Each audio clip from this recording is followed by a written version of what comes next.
వర్గీకరణ వ్యతిరేక కుట్రలను ఎదుర్కొందామని ఎంఆర్పీఎస్ వ్యవస్థాపకుడు మందకృష్ణ మాదిగ పిలుపునిచ్చారు. సోమాజిగూడ ప్రెస్ క్లబ్లో 1,00,000 డబ్బులు 1000 గొంతుకులు అనే అంశంపై రౌండ్ టేబుల్ సమావేశం నిర్వహించారు. 30 ఏళ్లుగా వర్గీకరణ కోసం పోరాటం చేస్తే ప్రతిఫలాన్ని అనుభవించకుండా అడ్డుకుంటున్న వారిని గుర్తించి అడ్డుకోవాల్సిన బాధ్యత ప్రతి ఒక్కరిపై ఉందని అన్నారు.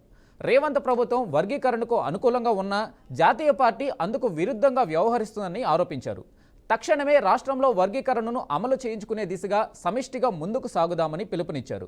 ఫిబ్రవరి 3న నగరంలో జరిగే 1,00,000 డబ్బులు 1000 గొంతుకుల కార్యక్రమానికి లక్షలాదిగా హాజరై తమ సత్తా చాటాలని మందకృష్ణ సూచించారు.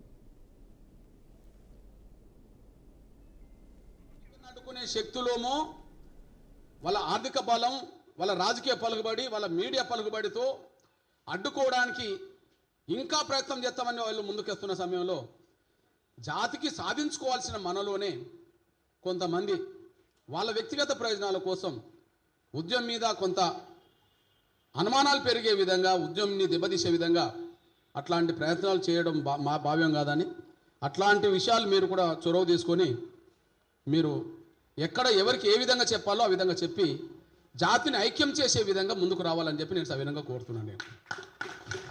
నేను ఏ పార్టీ కాదు, ఏ పార్టీలో లేను, ఏ పార్టీలో ఉండను.